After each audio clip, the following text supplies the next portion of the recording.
As pesquisas de Debuchat são extraordinárias, porém ficaram adormecidas até por volta de 1975, quando o psicólogo americano de San Diego, na Califórnia, o psicólogo Morris Netherton, realizando experiências hipnológicas superficiais, conseguiu levar a uma regressão um filho adotivo e descobrir por que ele reagia contra a sua mãe adotiva, portanto, a senhora Netherton. O casal já havia tido filhos, chegaram na idade adulta esses filhos e eles adotaram crianças, 2 crianças. E uma delas era reacionária à mãe adotiva. Começam daí as experiências de Morris Netherton. E nesse momento, as experiências estão praticamente em todos os Estados Unidos, na Inglaterra e na França. Porque naquela época, entre 1973 e 1978, surgiu a psicologia transpessoal.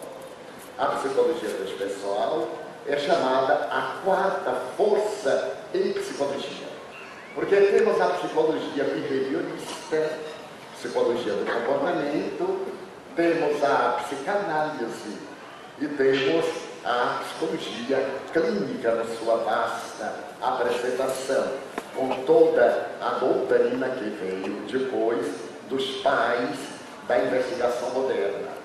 Surgiu então a psicologia transpessoal, aquela que vai além da realidade da vida física atual, patrocinada por eminentes psiquiatras, psicólogos, biólogos, que se reuniam numa cidade da Califórnia, Big Sur, para seminários, com o objetivo de mudarem a proposta da medicina americana. A medicina americana tem como meta essencial, primeiro, a doença, depois, o doente. A proposta do psicoterapeuta e médica deveria ser, primeiro, o doente, depois, a doença. Porque muitas vezes a doença é o resultado da conduta do doente. Digamos que eu estou com câncer. Se o médico tem a cultura americana, ele vai imediatamente fazer a terapêutica, até o momento que ele dá alta ao processo cancerígeno. Mas eu posso fazer uma depressão por causa do choque do câncer. Eu fiquei bom do câncer, mas eu continuo doente, com outro quesito, uma outra patologia. Na medicina legítima, o que não quer dizer que a outra não seja, o doente é a figura essencial. Por que ele está doente? Ele está com uma neoplasia maligna, um câncer. Mas será que ele não teve um distúrbio psicológico que desencadeou esse conflito e que somatizou na perda de memória das células, dando lugar ao tumor maligno? Será que ele não está com um processo de fixação ou de qualquer natureza? Quando se analisa o indivíduo, é fácil descobrir-se a enfermidade. Então, os modernos pesquisadores dos anos 75 em diante reuniam-se na Califórnia para valorizar o doente em detrimento da doença. E quando na sua psicologia transpessoal, eles aprofundaram a sonda e descobriram que o paciente não é mente-corpo. É uma realidade que um grande cientista de Harvard, Mark Callaghan, denomina como um binômio corpo-mente, que nós iremos ver espírito-matéria, não espírito e matéria como 2 coisas. E a partir dali, grandes investigadores descobriram que nós somos hoje o resultado dos nossos atos anteriores. As doenças, os fenômenos sociais, aquilo que chamamos sorte e destino. E ao nascer a psicologia transpessoal, naturalmente alargou-se a experiência da terapia a vidas, a existências passadas. O Dr. Maurício Inês esteve aqui no Brasil e uma senhora notável, a doutora Maria Júlia Prieto Pérez, paulista, foi pioneira em seguir as experiências do Dr. Nesserton, trazendo para o Brasil as investigações em torno da memória extracerebral, conforme denominada pelo Dr. Banerjee. A doutora Maria Júlia, que reside em São Paulo e tem um grande consultório de regressão de memória, estabelece que é uma terapêutica como outra terapêutica.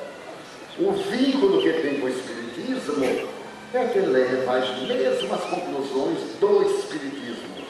Mas nós, os espíritas, não devemos levar para nossos centros as medicinas alternativas, porque o Espiritismo tem as suas próprias terapias, para não confundirmos e não transformarmos o centro espírita numa clínica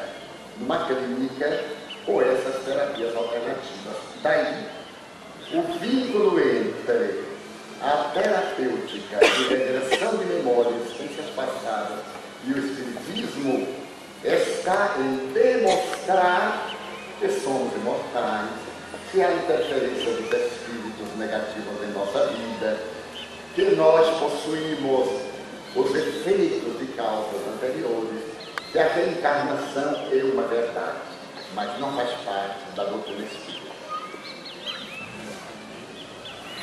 Gostaria de saber o porquê dos jovens estarem tão ligados aos símbolos que lembram a morte, como caveiras, monstros, vampiros, Desculpa. etc. É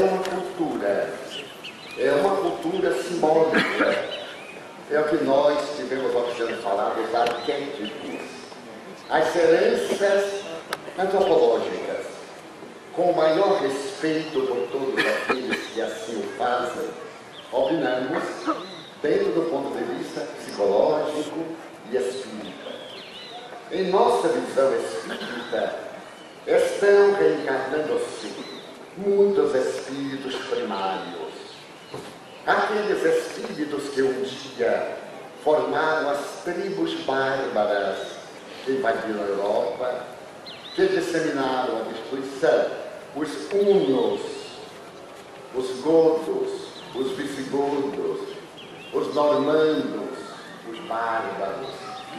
Eles criaram um clima de terror, desde Gengis Khan a Átila e a outros considerados terrores de Deus.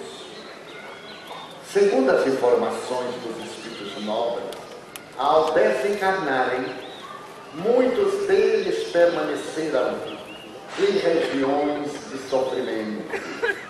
Na grande transição que ora se opera no planeta, estão tendo a chance de vir socializar-se, de vir expungir o mal.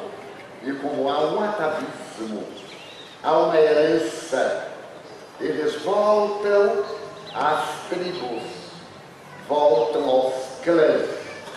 A música volve, com exceção, evidentemente, aos tambores surdos, à barbárie, às manifestações elétricas, da mesma forma que os esportes deixam de trazer uma contribuição para a beleza, a arte, a saúde, para serem desafios radicais.